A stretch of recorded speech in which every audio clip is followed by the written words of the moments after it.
Hello everyone, welcome to my channel. So guys, कल हमने ना यहाँ तक फोल्ड माउंटेन्स तक अपना जो चैप्टर नंबर 6 था वो कंप्लीट कर लिया था। कुछ टेक्निकल एरर होने की वजह से जो मैंने पूरी वीडियो रिकॉर्ड करी थी ना आपकी इस चैप्टर की, तो वो पूरी वीडियो आई डोंट नो क्या हुआ कि कुछ भी जो था ना वो प्रॉपरली विजिबल नहीं हो रहा था।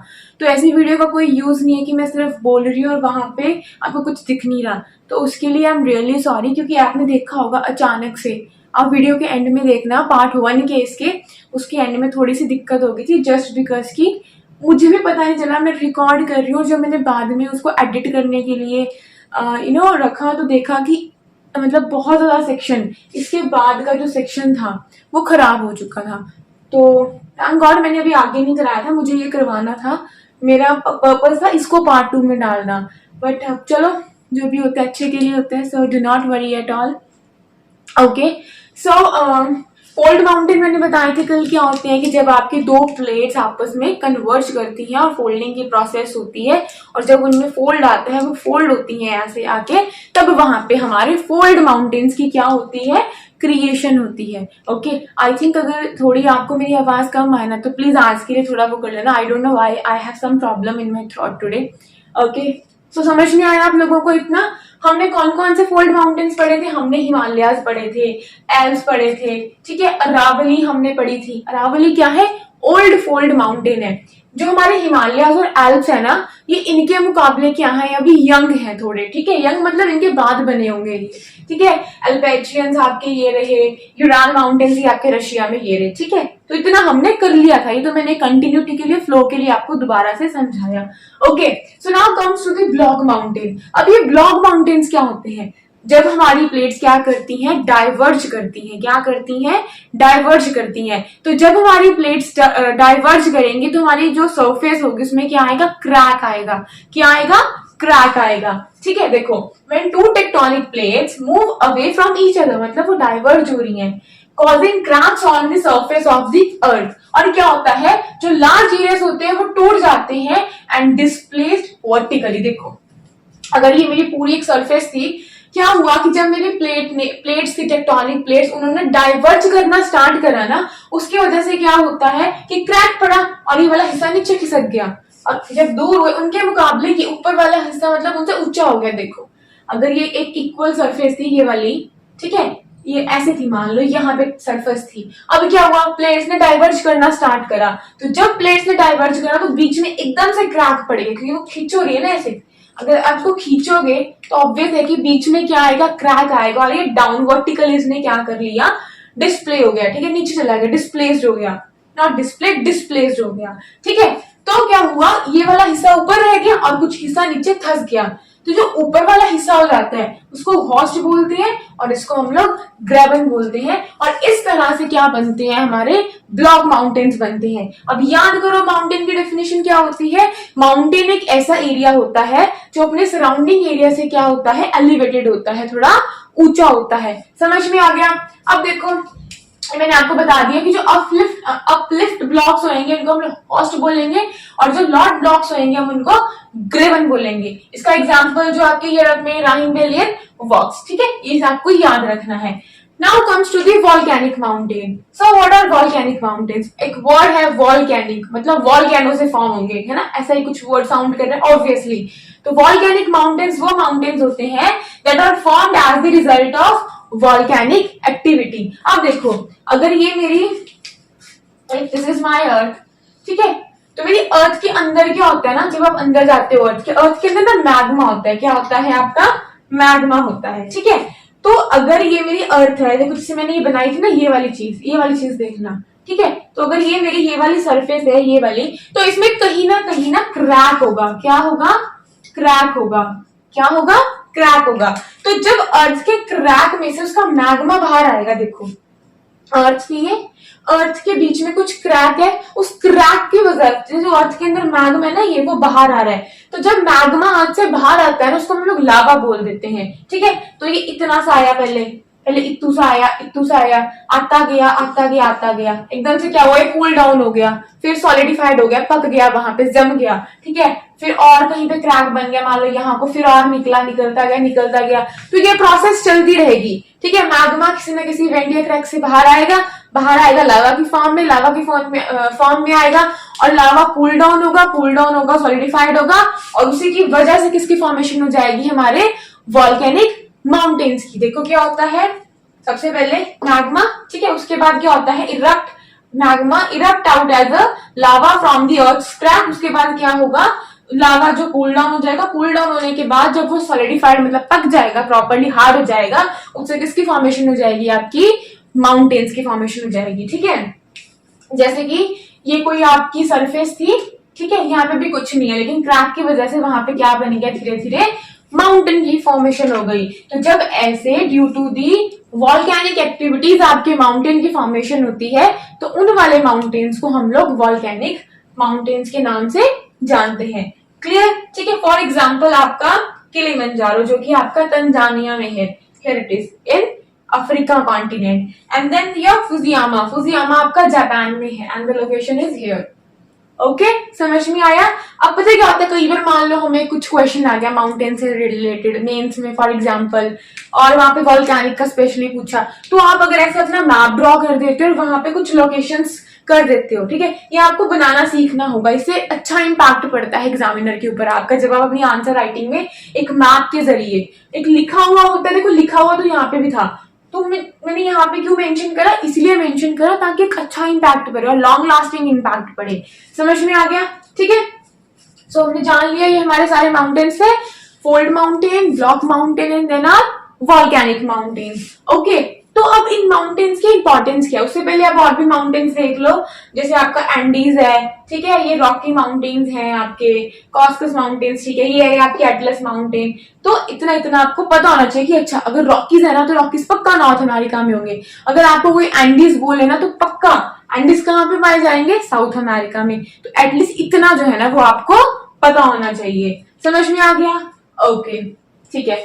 अब इन माउंटेन्स की इंपॉर्टेंस क्या है, ठीक है। सबसे पहले तो ये स्टोर ऑफ वाटर होते हैं। क्यों होते हैं वाटर, अब देखो मैक्सिमम वाटर हमारा मान लो रिवर से भी आ रहा है, जैसे रिवर्स आ रही है नीचे उतर के, तो क्या होता है हिमालयाज में पानी कैसे होता है, हिमालयाज में हमने पढ़ा था कि क्या होता है, कई बार ना कुछ परमानेंट आइस की रिवर्स होती हैं, जिनको हम लोग क्या बोलते हैं, ग्लेशियर्स बोलते हैं। और जब आप ये पढ़ोगे ना इंडस ब्रह्मपुत्रा, ये तो देखना ये लोग ना, इनका जो ओरिजिन है वो ग्लेशियर से आ रखा है, कहीं ना कहीं किसी ना किसी ग्लेशियर से क्या होती है, ओरिजिनेट होती है। ठीक है, तो स्टोर ऑफ वाटर है ये, है ना, क्योंकि क्या है कि रिवर्स भी वहां से आती है, रिवर्स का भी सोर्स है, इतना पानी है हिमालयाज में, not Himalayas, I am sorry I am saying Himalayas instead of mountain, because हम लोग इंडिया से हैं और हमारे यहाँ पे हिमालयाज है, तो माउंटेन का मतलब हमारे लिए हिमालयाज ही होता है, लेकिन ऐसा नहीं है, और भी बहुत सारे माउंटेन्स हैं। ठीक है, तो सबकी इंपॉर्टेंस है ये। ठीक है, समझ में आ गया। रिच इन फ्लोरा एंड फोना, आप देखो जब वहां पे इतना ज्यादा पानी है हिमालयाज में, है ना, रिवर्स भी ऑरिजिनेट होती है वहां से, तो ऑब्वियसली वहां पे आपका फोना, सॉरी फ्लोरा, फ्लोरा मतलब आपके प्लांट्स की स्पीसीज, बहुत सारे प्लांट्स होंगे, अलग अलग वेराइटी के होंगे, तो ऑब्वियसली वहां पे एनिमल्स भी होंगे बहुत सारे, है ना, बहुत सारे उनकी वेराइटीज होंगी, डाइवर्सिटी है वहां पे बहुत ज्यादा। क्यों, क्योंकि माउंटेन्स में क्या होता है, फ्लोरा एंड फोना बहुत ज्यादा डाइवर्स होते हैं। ठीक है, बहुत अलग अलग भिन्न भिन्न प्रकार के, इसलिए हम कह सकते हैं कि जो हमारे माउंटेन्स में फ्लोरा एंड फोना होते हैं ना, वो बहुत होते हैं, तो इसलिए हम कहेंगे रिच इन फ्लोरा एंड फोना। समझ में आ गया। अभी मेरे दोबारा से हिमालय से बोलने लगी थी कि they are rich in flora and fauna, yes they are too, but overall mountains में ऐसा ही होता है। ठीक है, irrigation, generation of hydro electricity, obvious सब कुछ पानी से रिलेटेड है, पानी से ही, ठीक है, इरिगेशन की प्रोसेस होती है, और हाइड्रो इलेक्ट्रिसिटी भी हमारे वाटर से ही जनरेट होती है। समझ में आ गया। तो सबसे मेन चीज पानी, सब दुनिया पानी पे ही टिकी है। If there is a water तभी हम लोग सर्वाइव कर पा रहे हैं, अगर पानी खत्म तो हम भी खत्म। That's a point, good. River valleys and जो टेरेसेस होती है ना माउंटेन्स पे, ठीक है, वहां पे क्या होता है, वो एरियाज ना आइडियल होते हैं, एकदम आइडियल लोकेशन होते हैं आपकी क्रॉप्स की कल्टीवेशन के लिए। एंड देन ये तो सबको पता है, यू नो, अगर मैं आपसे माउंटेन का पूछूं तो दिमाग में सबसे पहले आता है कि ओके टूरिज्म, क्योंकि लोग क्या करते हैं कि अट्रैक्ट होते हैं, जो लोग कभी माउंटेन्स में नहीं गए, ठीक है, उनका हमेशा से एक अंदर एक रहता है कि ओके, क्यूरियोसिटी रहती है देखने की कि माउंटेन्स कैसे होंगे, ठीक है, तो ऑब्वियस है वो टूरिस्ट बन के जाएंगे, तो टूरिज्म प्रमोट हो गया, ठीक है, क्यों? क्योंकि उनको अट्रैक्ट करा माउंटेन्स ने, उनकी सीनिक ब्यूटी ने। और कुछ लोग वहां पे एडवेंचर करने जाते हैं, है ना, वहां पे बहुत सारी स्पोर्ट्स होती हैं, पैराग्लाइडिंग, बहुत सारी और भी कितने ही नाम ले लो, एडवेंचरस स्पोर्ट्स होती हैं, ठीक है, तो लोग वहां पे जाते हैं। Personally, I love mountains. Okay, right now my location is on the foothills in Shivalik, so that's my location right now. So obviously, I just love mountains. आप भी मुझे बताना comment section में why do you love mountains? Okay, so this is the question for you. Question नहीं कह सकते, एक simple सा journal statement है. Okay, forest resource. अब भाई जब इतना ज्यादा रिच होते हैं माउंटेन्स वाटर में, फ्लोरा एंड फौना में, ऑब्वियसली वहाँ फॉरेस्ट भी होंगे, फॉरेस्ट में रिच होंगे। अगर ये फॉरेस्ट वहां पे बहुत ज्यादा आएंगे हमारे माउंटेन्स में, तो क्या होगा, वहां पे फॉरेस्ट किसी को फ्यूल प्रोवाइड करेगा, किसी को शेल्टर प्रोवाइड करेगा, किसी को फॉडर प्रोवाइड करेगा, और भी बहुत कुछ, ठीक है। फॉरेस्ट के जो रिसोर्सेज हैं कमर्शियल पर्पज के लिए भी यूज होंगे, ओके, क्योंकि वुड होती है वहां से, तो कहीं ना कहीं उसका यूज होगा फर्नीचर वगैरह में, तो हमारी इकोनॉमी के लिए भी ये बहुत ज्यादा हेल्पफुल रहता है, ओके। और एग्जांपल अगर मैं आपको अपने हिमालयस का बताऊं, तो हमारे हिमालयस क्या करते हैं, एक नेचुरल बैरियर भी बनाते हैं, ठीक है। ऊपर चाइना है, यहाँ पे इंडिया है, तो चाइना और बीच में हम देखें इंडिया के, है ना, तो क्या बन गया, एक नेचुरल बैरियर बन गया, हमें बनाने की जरूरत ही नहीं पड़ी कुछ और ना, खुद से कंस्ट्रक्ट करने की, वो ऑलरेडी नेचर ने हमें बना के दे दिया। तो हमारे हिमालयस का रोल है स्पेशली ये कि वो एक बैरियर का काम करते हैं, ठीक है। बट यहाँ नहीं लिखा मैंने, क्योंकि वो सिर्फ स्पेसिफिकली हिमालयस पे ज्यादा सुटेबल बैठ रहे हैं। क्यों? कि वो नेचुरल बैरियर का काम कर रहा है। कैसे?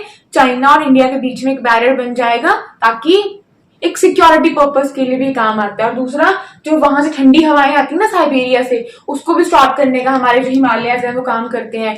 और अब आगे जाके पढ़ोगे, हिमालयस का ना एक मानसून में बहुत इंपॉर्टेंट रोल है। तो यहाँ से हवाएं जाती है ना, आपकी साउथ वेस्ट मानसून की जो हवाएं जाती हैं, ये उनको ब्लॉक कर देता है, जिसकी वजह से इंडिया में बारिश होती है। अगर हमारे हिमालयस ना होते ना, तो सारी हवा वाली जो मॉइस्चर वाली विंड थी, मॉइस्चर लेडन विंड थी, वो ऊपर चली जाती और हम लोग ड्राई रह जाते, ठीक है। तो ये हिमालयस के वो थे। अगर आपको लग रहा हो कि मैंने ये इंपॉर्टेंस में नहीं बताया माउंटेन्स के, तो याद रखना ये स्पेसिफिकली हमारे हिमालयस का है।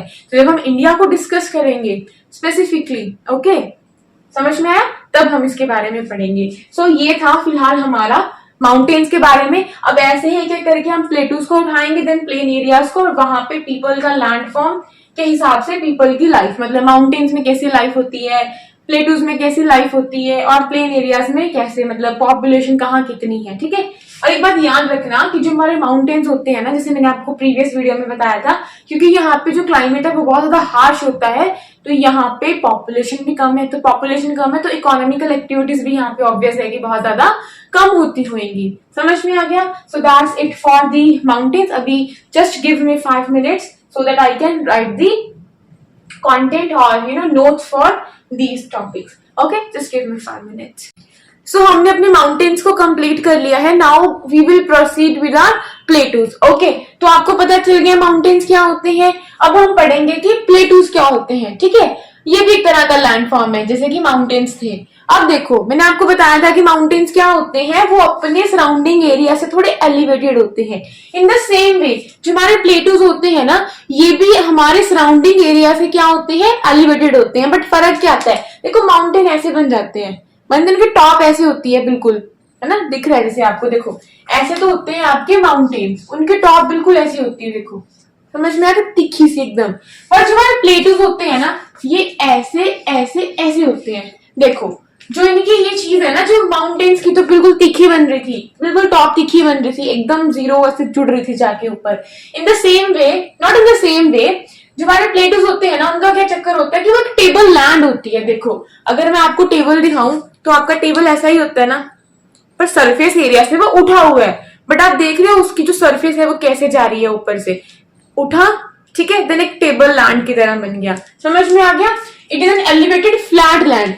जो माउंटेन्स की होती है ना, वो फ्लैट नहीं होती। देखो फ्लैट है, ये नहीं है ना, ये क्या होते हैं, ये एलिवेटेड होते हैं और इनकी फ्लैट एक टेबल लैंड होती है, ठीक है। ये हमारे प्लेटूज होते हैं। इट इज अ फ्लैट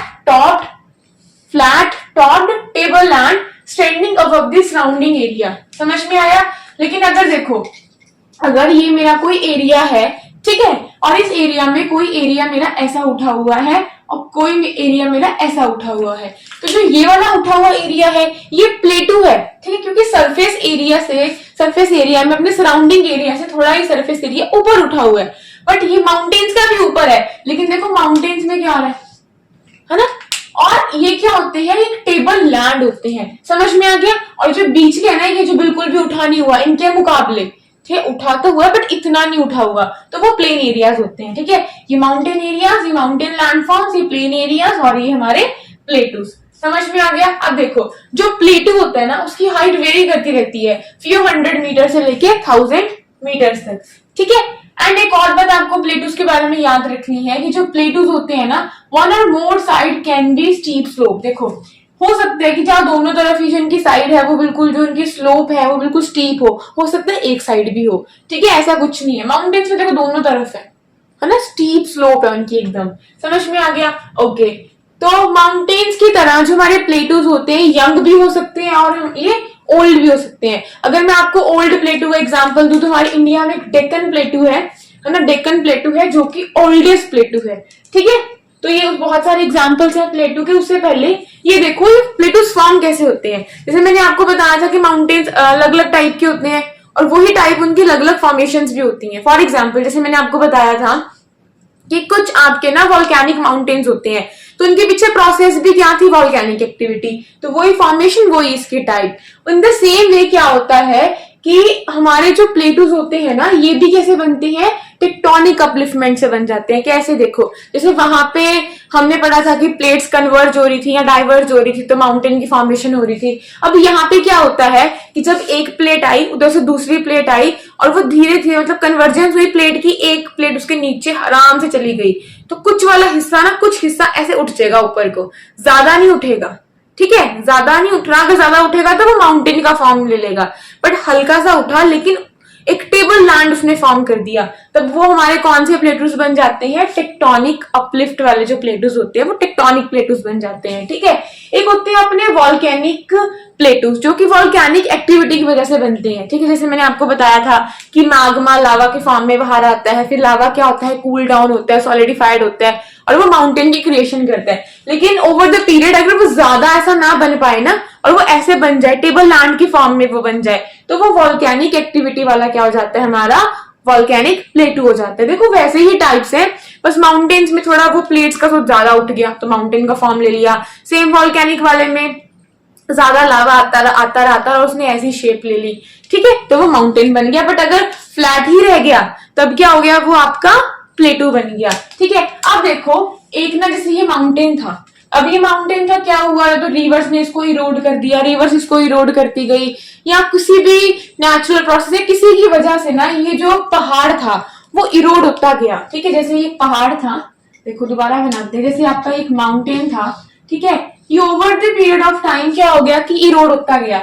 जब ये इरोड होता गया ना, इसने किस चीज का वो ले लिया, देखो किस चीज का इसने वो ले लिया, फॉर्म ले लिया, अब ये प्लेटू बन गया। तो कुछ प्लेटूज क्या होते हैं जो हमारी इरोजन की वजह से भी बन जाते हैं, समझ में आ गया, ठीक है। तो जैसे हमारे माउंटेन्स की फॉर्मेशन होती है वैसे ही प्लेटूज की भी हो जाती है, बट क्या होता है, माउंटेन है वो ज्यादा आपका ऐसे हो जाता है, ठीक है, एकदम समिट बना लेते हैं जाके, बट ऐसा प्लेटूज में नहीं होता। इनकी जो सरफेस होती है वो एकदम क्या होती है, टेबल लैंड जैसी फ्लैट, ठीक है, समझ में आ गया।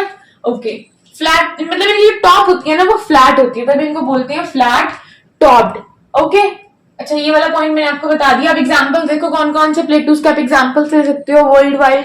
तो डेक्कन प्लेटू इंडिया में है, ईस्ट अफ्रीकन प्लेटू आपका केन्या, तंजानिया, युगांडा में है, ठीक है, देखो मैंने मेंशन करा हुआ है। एंड देन आपका वेस्टर्न प्लेटू जो कि आपका ऑस्ट्रेलिया में है। Sorry I was looking for the map, but map नहीं है यहाँ पे वर्ल्ड का, we have India's map here, ठीक है।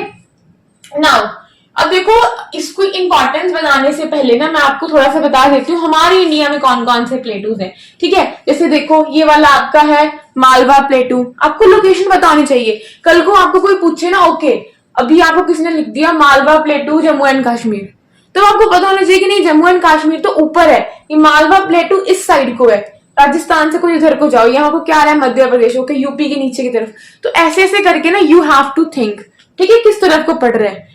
तो अगर आपको इनकी लोकेशंस याद करनी है, सबसे पहले खुद के हाथ से बनाओ and then try to memorise the locations, क्योंकि ऐसे आप डायरेक्ट मैप से देखोगे ना, it is of zero use, कोई वैल्यू नहीं है उसकी, क्योंकि वो आपको समझ में नहीं आएगा. So draw the map of India. नहीं समझ में आ रहा, do let me know in the comment section, I will help you out in that. ठीक है, जैसा भी बन रहा है ना ऐसे करके बना दो, चाहे मैप को, कोई दिक्कत नहीं है. ये ऐसे बना दिया, ऐसा नहीं बन रहा है तो वेट अ मिनट, ऐसे करके बना दो. एक वी तो बना ही सकते हो ना आप. ठीक है, वी बना दो थोड़ा सा ऐसे करके, कर्व देके, तो ऐसे करके बनाओ और उसको लोकेट करो फिर कि अच्छा ये वाला मालवा प्लेटू है and this is the Bundelkhand प्लेटू. अगर आपको कोई पूछे बताओ बुंदेलखंड प्लेटू का है, तो आपको एक इमेज छपनी चाहिए कि ओके दिस इज हियर. ठीक है, and then this is your Baghelkhand plateau. I am sorry for the pronunciation, that's a Baghelkhand plateau. ठीक है, दिस इज योर छोटा नागपुर प्लेटू. दिख रहा है छोटा सा, ये शिलोंग प्लेटू है, ये डेक्कन प्लेटू बताया था ना, oldest plateau. Okay, and this is Karnataka plateau, Telangana plateau, Dandakaranya plateau. ठीक है, तो ये सारे प्लेटूज जो है ना, आपको एक ओवरव्यू इनका पता होना चाहिए. समझ में आ गया? ओके, अब आ जाओ इसकी इंपॉर्टेंस पे. और यहाँ पे कुछ भी बताने को नहीं रहा. यहाँ पे मैंने और क्या बना रखा है, देखो ये ना हिमालयाज है, कुछ ऐसे आते हैं. ठीक है, हिमालयस, हमने हिमालयस पढ़े थे ना, क्या होते हैं हमारे हिमालयस? माउंटेन्स होते हैं. ठीक है, और हिमालय से पहले भी ना बहुत सारी रेंजेस बन गई थी माउंटेन्स की. बताया था ना माउंटेन रेंजेस क्या होती हैं, एक लाइन में जब माउंटेन्स बनते हैं, तो वो रेंजेस क्योंकि हिमालय से पहले फॉर्म हो गई थी, इसलिए उनको ट्रांस हिमालयन रेंजेस के नाम से जाना जाता है. ठीक है, और उसके बिल्कुल नीचे हिमालय के क्या हमारे बनते हैं, प्लेन्स बनते हैं. ये आगे बताऊंगी कैसे फॉर्म होते हैं. ये प्लेटूस हमने पढ़े, प्लेटूस कैसे बनते हैं, जहां तो हमारी प्लेट का कन्वर्जेंस हुआ. ठीक है, एक प्लेट गई, उस दूसरी प्लेट ऐसे उठी, एरिया अपलिफ्ट हो गया इधर वाला. अगर ये प्लेट आ रही थी, ये प्लेट आ रही थी आई और ये वाला एरिया अपलिफ्ट हो गया, वॉल्केनिक एक्टिविटी की वजह से बन गया. So maybe I was telling you about the lava plateau, maybe because बीच में फिर से कुछ इश्यू हो गया था. सो अगेन एंड अगेन जो है ना, इस वीडियो को बनाने में ऑलरेडी बहुत ज्यादा दिक्कत आ रही है. आई don't know why. 6th chapter के साथ में यही हो रहा है कि yesterday also I tried to record the video और वो हो भी गई थी, and when I saw later तो देखा कि वीडियो it's like देखने लायक नहीं है. मतलब it's just there, it was voice there but कि कुछ भी नहीं था. The video wasn't there at all. That was the blur. So do not worry. So I think चलो कोई बात नहीं. Let me repeat again. आप इसको skip कर देना, वीडियो को आगे कर लेना अगर आपने ये वाला चीज देख लिया है. ओके, सो मे बी मैं आपको किस चीज का बता रही हूँ, डेक्कन प्लेटू का बता रही थी या कुछ भी. चलो, दिस इज डेक्कन प्लेटू, ये आपका कर्नाटका प्लेटू, तेलंगाना प्लेटू, मालवा. ठीक है, बुंदेलखंड, बघेलखंड, छोटा नागपुर, शिलोंग और दंडकर्ण्य प्लेटू. समझ में आ गया? ठीक है, ये प्लेन एरियाज के बारे में हम लोग पढ़ेंगे. तो एक फैक्ट और जान लो कि कुछ यहाँ को ना, एक कुछ यहाँ को ऐसे को, यहाँ को क्या है आपका, तिब्बतियन प्लेटू है. क्या है आपका? तिब्बतियन प्लेटू है. और जो तिब्बत प्लेटू है ना, तिब्बत शायद कुछ ऐसा प्रोनाउंसिएशन है इसका, तिब्बतियन प्लेटू है, वो हाईएस्ट प्लेटू है हमारा. ठीक है, क्या है उसकी हाइट है 4000 से लेके 6000 मीटर के बीच बीच में है. ओके, सॉरी थोड़ा टंग ट्विस्ट हो रही है. वो एकदम से होता है ना कि जब आप फ्लो में चल रहे होते हो एकदम से स्टॉप आ जाए तो हो जाता है एकदम से टंग ट्विस्ट और वर्ड्स का ट्विस्ट होना. So please ignore that. Okay, so fine. So अब हमने इसकी इंपॉर्टेंस पढ़नी थी प्लेटूज की. आई डोंट नो मैंने डायग्राम अब क्यों बनाया था, what I was explaining to you. I भूल गई मैं आपको क्या करवा रही थी. यहाँ पे एकदम से वीडियो पॉज हो गई और सब कुछ मेसअप हो गया. कोई बात नहीं, लेट्स स्टार्ट. तो प्लेटूज की इंपॉर्टेंस क्या होती है, जैसे हमने नॉट हिमालय, हमने माउंटेन्स की जो थी इंपॉर्टेंस पढ़ी.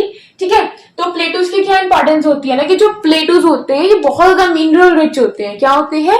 मिनरल रिच होते हैं. जैसे कि अगर मैं आपको बताऊं, अफ्रीकन जो प्लेटू है आपका, ये क्या है, गोल्ड एंड डायमंड्स में ना बहुत ज्यादा रिच है.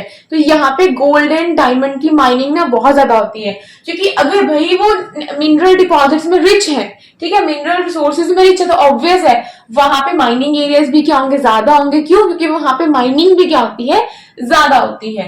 ठीक है, उल्टा बोल दिया, माइनिंग एरिया ज्यादा है इसलिए यहाँ पे माइनिंग ज्यादा होती है. ठीक है, और छोटा नागपुर प्लेटू आपका किस चीज में रिच है, यहाँ पे बहुत ह्यूज रिजर्व्स आपको मिलते हैं. किसके? आयरन के, कोल के, मैग्नीज के. दिस इज योर छोटा नागपुर प्लेटू. ओके, एक और फैक्ट भी है कि ये ना जो हमारे प्लेटूज होते हैं, किसी किसी प्लेटू में ना वाटरफॉल्स होते हैं. तो वाटरफॉल्स के हिसाब से भी देखो, ये हम सिर्फ इंडिया का ले रहे हैं.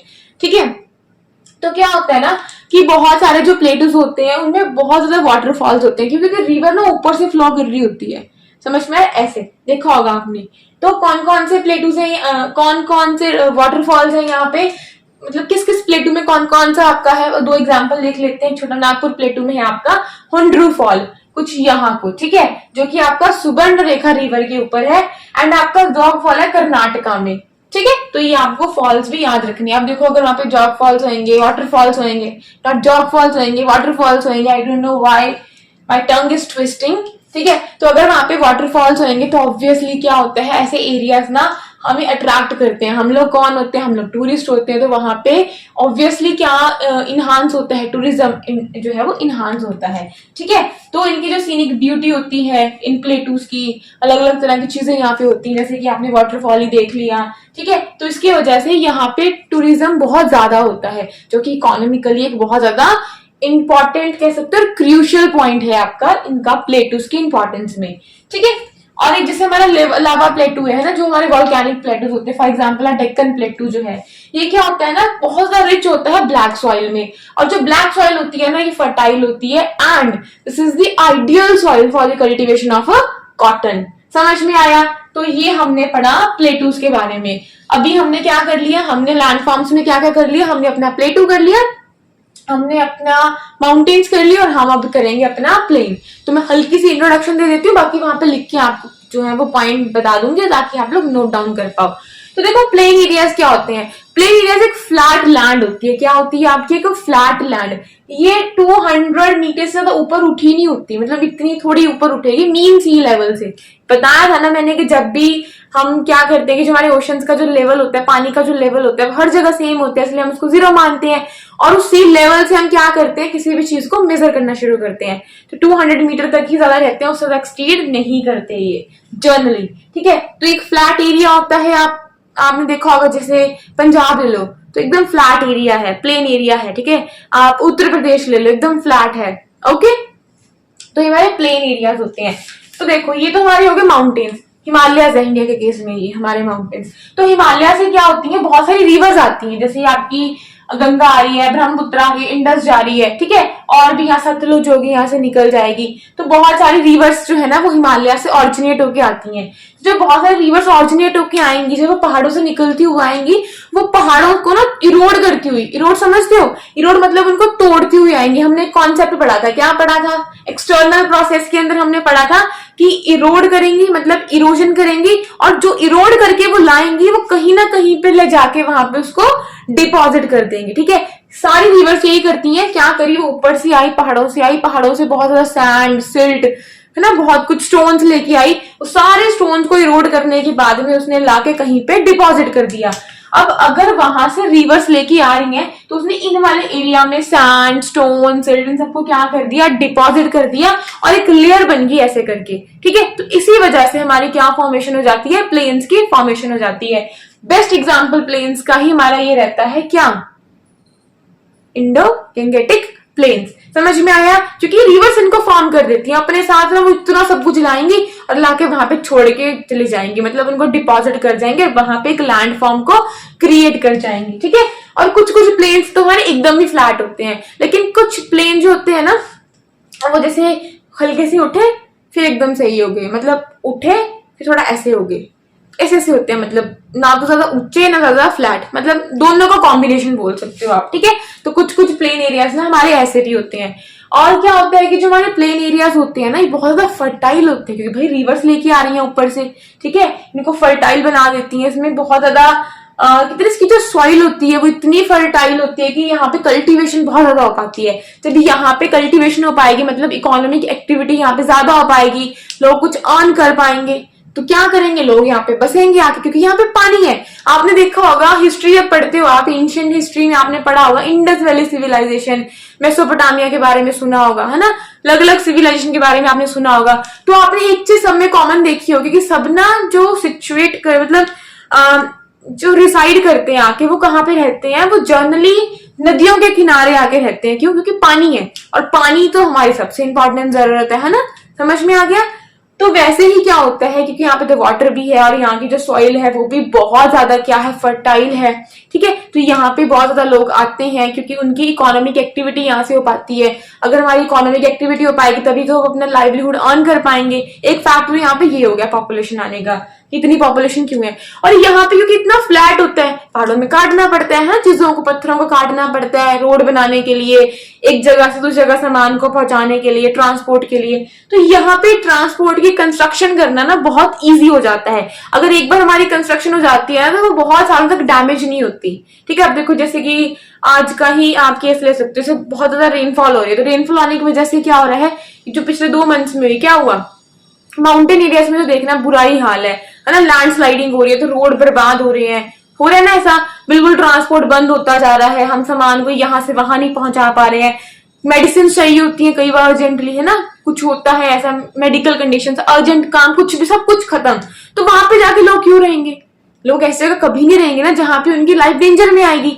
बट प्लेन एरियाज में ऐसा कोई डेंजर ऐसा होता नहीं है, लैंडस्लाइड वगैरह केस ऐसा कुछ होता नहीं है यहाँ पे। हाँ, अर्थक्वेक होते हैं, वो कोई दिक्कत नहीं है, लेकिन इतना ज्यादा नहीं होता। तो क्योंकि यहाँ पे उन एरियाज के मुकाबले, ये माउंटेन एरियाज के मुकाबले, यहाँ पे जो लाइफ है वो ज्यादा कंफर्टेबल होती है, उनको इतने चैलेंज का सामना नहीं करना पड़ता। यहाँ पे इतना हार्श क्लाइमेट कभी भी नहीं जाता है, ठीक है। हाँ, गर्मी पड़ जाती है, सर्दी पड़ जाती है, बट उस लेवल पे इनकी जो कंडीशंस होती है ना वो हार्श नहीं होती, जो कि हमारे माउंटेन एरियाज के टाइम एरियाज में होती है। तो आपने देखा कि यहाँ पे पानी है, सॉइल की फर्टिलिटी है, ट्रांसपोर्ट है, ट्रांसपोर्ट कितना इंपॉर्टेंट रोल आपका अदा करेगी अगर आपकी कोई भी इकोनॉमिक एक्टिविटी टेक प्लेस हो रही है ना, कोई भी आपकी इकोनॉमिक एक्टिविटी अगर आपके हो रही है, अगर ट्रांसपोर्ट है, तो कितना ज्यादा आपका वो फंक्शन स्मूथ हो पाएगा, वो काम आपका स्मूथ हो पाएगा। समझ में आ गया। तो ऑब्वियस है कि लोग यहाँ पे आएंगे, जब ट्रांसपोर्ट आएगा हम सामान कैरी करके लेके आ पाएंगे, नई नई बिल्डिंग्स लगेंगी, बिल्डिंग्स में कंपनीज आएंगी, है ना, वहां पे सिचुएटेड हो जाएंगी वो आगे, फिर वो लोगों को नौकरियां देंगी। तो ऐसे करते करते करते सारा वो जो एरिया है ना, उस एरिया में बहुत ज्यादा लोगों की जो पॉपुलेशन है ना वो ज्यादा हो जाएगी, लोग वहां ज्यादा रहना प्रेफर करेंगे। दिल्ली में कितने लोग हैं, ठीक है, आप देखोगे नोएडा, ये दिल्ली, ये वाले एरियाज में इतनी पॉपुलेशन क्यों है, क्योंकि यहाँ पे प्लेन एरिया है और वहां पे ट्रांसपोर्ट है, ट्रांसपोर्ट की वजह से और सारी एक्टिविटीज हुई, और सारे सेक्टर्स जो है उन्होंने ग्रो करा, क्योंकि ट्रांसपोर्ट एक बेसिक चीज है भाई, अगर वही सामान नहीं लेके आएगी तो आगे कुछ भी नहीं हो पाएगा। उसी से तो लोग एक जगह से दूसरी जगह ट्रेवल कर पाएंगे, है ना। समझ में आ गया इतना कि ये वाले एरियाज क्या होते हैं, ये वाले एरियाज बहुत ज्यादा पॉपुलेटेड होते हैं। क्यों पॉपुलेट होते हैं, क्योंकि यहाँ पे बहुत सारी फैसिलिटीज हैं जो एक इंसान को रहने के लिए चाहिए। समझ में आ गया, बेसिक फैसिलिटीज भी हैं, और उसके साथ साथ में वो अपनी उस बेसिक फैसिलिटीज से उनको एडवांस में कैसे करता है, उन सारी फैसिलिटीज को कन्वर्ट करने के लिए भी यहाँ पे बहुत सारे रिसोर्सेज हैं। इसीलिए जो आपके प्लेन एरियाज होते हैं इनको लोग ज्यादा प्रेफर करते हैं, यहाँ पे ज्यादा रहना प्रेफर करते हैं, इसीलिए हमारे हाईली पॉपुलेटेड एरियाज जो है वो बन जाते हैं। समझ में आ गया। हमारे यहाँ पे इंडो गंगेटिक प्लेन बहुत पॉपुलर है, ठीक है, और चाइना में ज़ैंगटे नाम की रिवर है, तो उसके आसपास का जो प्लेन है एरिया को फॉर्म करती है, वो वाला प्लेन बहुत फेमस है। समझ में आ गया। ये प्लेन एरियाज की इंपॉर्टेंस भी मैंने आपको बता दी, और इसमें कुछ नहीं, देखो मैं यहाँ पे लिख के बता दूंगी, लेकिन आप थोड़ा ऐसे एंगेजमेंट करो तो आपके लिए भी अच्छा होगा, ठीक है। वहां से आप लिखा हुआ पढ़ लेना, I will write and you just read it out from there, ठीक है। अब इसमें एक अगला टॉपिक था हमारा कि जो हमारे ये क्या बोलते हैं, जो लाइफ होती है इन वाले लैंड फॉर्म्स में वो कैसी होती है। देखो अब मैंने इसी बातों में इसका आपको ना आंसर दे दिया कि क्या होता है कि माउंटेन एरियाज में जनरली पॉपुलेशन कम होती है, प्लेटू में ठीक है मॉडरेट है, बट प्लेन एरिया बहुत ज्यादा हाईली पॉपुलर एरियाज होते हैं। रीजन मैंने आपको बता दिया, ठीक है। आप इसमें और भी खुद से ऐड ऑन कर सकते हो और मुझे भी कमेंट करके बताना, ठीक है। अभी मेरे दिमाग में कुछ और एग्जाम्पल नहीं आ रहा है, बट अगर आपके दिमाग में है कोई और रीजन कि ये हाईली पॉपुलेटेड क्यों है तो आप मुझे कमेंट में जरूर बताना। ओके, समझ में आ गया। तो लाइफ सबकी लाइफ में फर्क होता है और हर एरिया का अपना एक चैलेंज होता है। सबसे ज्यादा डेंजरस एरियाज मेरे हिसाब से तो ना माउंटेन एरियाज ही होते हैं, क्योंकि यहाँ पे लाइफ ना बहुत डिफिकल्ट होती है। सीनिक ब्यूटी है, दैट्स ग्रेट, टूरिज्म है, दैट्स ग्रेट, लेकिन यहाँ पे जो लोग हर वक्त रहते हैं ना उनके लिए डेली एडवेंचर होता है, उनके लिए रोज का चैलेंज होता है रहना, ठीक है। और हम लोग भी क्या कर रहे हैं, ह्यूमन बींग्स क्या कर रहे हैं, अपनी फैसिलिटीज के लिए, अपने कन्वीनियंस के लिए जो एरियाज ऑलरेडी नेचुरली डेंजर से मतलब एक डेंजर जोन है उनमें और एक्टिविटीज कर रहे हैं, इकोनॉमी का ना कंस्ट्रक्शन का काम कर रहे हैं। इसकी वजह से क्या हो रहा है आप देख रहे हो, अभी पिछले 2 मंथ से क्या हो रहा है, लैंड स्लाइडिंग होती जा रही है, बहुत ज्यादा नेचुरल क्लैमिटीज आ रही है, तो ठीक है, हम इंसानों ने क्या करा, अपनी जरूरतों के लिए नेचर के साथ में खिलवाड़ करी। भाई जो नेचर है आप उसको बैलेंस रखो, टेक्नोलॉजिकल एडवांसमेंट के साथ में आपको नेचर को बैलेंस रखना चाहिए, बट हम उसको ऐसे कर रहे हैं। नेचर यहाँ आ रही है तो टेक्नोलॉजिकल जो एडवांसमेंट है वो यहाँ जा रही है, इसकी वजह से नेचर वापस उसको रिवर्स कर रही है, कैसे कि लैंड स्लाइडिंग करके, सब कुछ करके। तो हमें भी इन एक्टिविटीज पे ना कंट्रोल रखना चाहिए, क्योंकि हमारी नेचर जो है वो हार्म हो रही है। नेचर हार्म हो रही है तो ऑटोमेटिकली जब अपना रिवर्स लेगी तो क्या होगा, ह्यूमन लाइफ, वाइल्ड लाइफ और बहुत सारी चीजें क्या आएंगी, डेंजर में आएंगी। तो एट द एंड डेंजर किस पे आ रहा है, ह्यूमन बींग्स पे ही आ रहा है, ठीक है। आपको उसमें यही समझाया गया है कि कैसे एंथ्रोपोजेनिक एक्टिविटीज जो है ना, देखो लैंड स्लाइडिंग क्या है, ये नेचुरल चीजें हैं, लेकिन जो एंथ्रोपोजेनिक एक्टिविटीज है, जो हम लोग एक्टिविटीज कर रहे हैं, ये उसको और ज्यादा क्या कर रही है, बढ़ावा दे रही है, उन एक्टिविटीज को और फ्यूल अप कर रही है, ठीक है, उनमें और फ्यूल भर रही है कि ठीक है पहले इतनी होती थी ना, अब इतनी होएगी। समझ में आ रहा है, यही सब था इस चैप्टर के अंदर, बट डू नॉट वरी, मैं यहाँ पे मेंशन कर देती हूँ आपको प्लेन्स के कुछ फैक्ट्स एंड जो आपका लास्ट टॉपिक था लैंड फॉर्म्स में उन पीपल की लाइफ, उनका fact. Okay, so give me 5 minutes. अभी हम क्या करते हैं, हम प्लेन्स के जो मैंने आपको फैक्ट्स बताए थे अभी, उनको ना आप लोग बोर्ड से पढ़ लो और मैं एक बार बता देती हूँ, ठीक है। आप अपने नोट्स बना सकते हो अगर आपको बनाने हैं। अब देखो मैंने बताया था प्लेन्स क्या होते हैं, प्लेन्स क्या होते हैं, large stretch of flat land, एक फ्लैट लैंड का एक लार्ज स्ट्रेच, उसको हम लोग क्या बोलेंगे, प्लेन्स बोलेंगे। और दूसरा मैंने आपको क्या बताया था, not more than 200 metres above mean sea level. अब मैं रिपीट नहीं करूंगी कि मैंने क्यों बोला अबव सी लेवल, अब आपको खुद बताना है मुझे कि मैंने ऐसा क्यों बोला, ठीक है। 200 मीटर से ज्यादा नहीं होता। और कई बार क्या होते हैं ना, ये एक्सट्रीमली क्या होते हैं, फ्लैट होते हैं, बट कई बार क्या होते हैं, जो हमारे प्लेन्स होते हैं ना, वो कुछ रोलिंग से होंगे, उठे होंगे, देन ऐसा होगा, जेंटल होगा, फिर स्टीप होगा, ठीक है। पर उन एरियाज के हिसाब से इतने उठे नहीं होते, बट थोड़े उठे होंगे, फिर एकदम जेंटल से हो जाते हैं ऐसे करके, ठीक है। तो ये स्लाइटली रोलिंग एंड अंडुलेटिंग भी होते हैं, कई बार तो एकदम फ्लैट होंगे, कई बार थोड़े उठे और फ्लैट होंगे, ठीक है। फॉर्मेशन कैसे होती थी कि रिवर फ्लो करके आती है, वहां पे इरोड करके आएगी, इरोड करके उसको लाके डिपॉजिट कर देगी। देखो जैसे ये माउंटेन्स है, क्या हुआ, let me change the map, wait, okay, क्या हुआ, देखो रिवर ने यहाँ से कुछ इरोड करा होगा, कुछ इरोड करके लाई होगी अपने साथ में, है ना, बहुत सारी चीजों को, रॉक्स को तोड़ती हुई, और भी कुछ सामान होता होगा उसको भी अपने साथ लेके आती होगी, तो बहुत कुछ लाई। अब वहां पे जो हमारे माउंटेन्स होते हैं, इनमें तो बहुत ज्यादा रिच होते हैं, ये तो फ्लोरा में, है ना, तो फ्लोरा में रिच होंगे, वहां से वो भी तोड़ मोड़ के लाएंगी, जिसकी वजह से हमारी यहाँ पे जो मिट्टी आएगी, जो भी आएगा वो क्या हो जाएगी, फर्टाइल हो जाती है, क्योंकि उसमें बहुत ज्यादा ना न्यूट्रिएंट्स उतरते हैं सॉइल में, ठीक है। तो उसने इरोड करा यहाँ पे रिवर ने, क्योंकि ऑरिजिनेट होके आई ना, निकल के आई पहाड़ों से, बहुत कुछ तोड़ती हुई अपने साथ लाई। अभी अपनी रेड कलर में रिवर आ रही है, और ये सब कुछ जब तोड़ के लाई ना, इसने यहाँ लाके उसको क्या कर दिया, डिपॉजिट कर दिया। जैसे उसमें बहुत ज्यादा सैंड वगैरह, सैंड थी, स्टोन्स थे, सिल्ट थी, ठीक है, उसको लाके उसने डिपॉजिट कर दिया।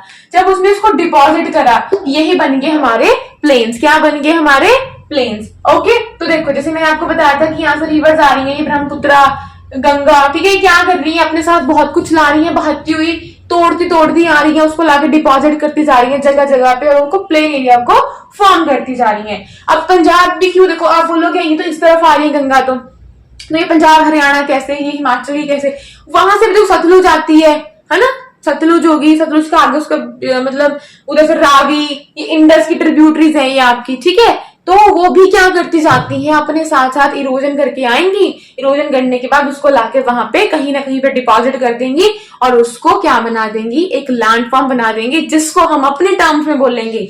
अगर हम उसको 200 मीटर मीन लेवल के हिसाब से देखें तो हम उसको प्लेन एरियाज बोलेंगे। समझ में आ गया, ओके। और मैंने आपको क्या बताया था, इसकी इंपॉर्टेंस भी बताई थी प्लेन एरियाज, क्यों, ये फर्टाइल होते हैं। अब मैंने बता दिया क्यों फर्टाइल होते हैं ये, ठीक है। ट्रांसपोर्ट कंस्ट्रक्शन करना यहाँ पे बहुत ज्यादा इजी होता है, इसलिए पॉपुलेटेड ज्यादा होते हैं एरियाज, ठीक है। ह्यूमन हैबिटेशन के लिए एकदम आइडियल लोकेशन होती है ये, क्यों, क्योंकि यहाँ पे घर बनाना बहुत आसान होता है, यहाँ पे कल्टीवेशन करना बहुत आसान होता है। देखो कल्टीवेशन के लिए सबसे ज्यादा इंपॉर्टेंट तो आपकी लैंड होती है, लेकिन उससे भी इंपॉर्टेंट कहीं ना कहीं पे आपका वाटर होता है, ठीक है।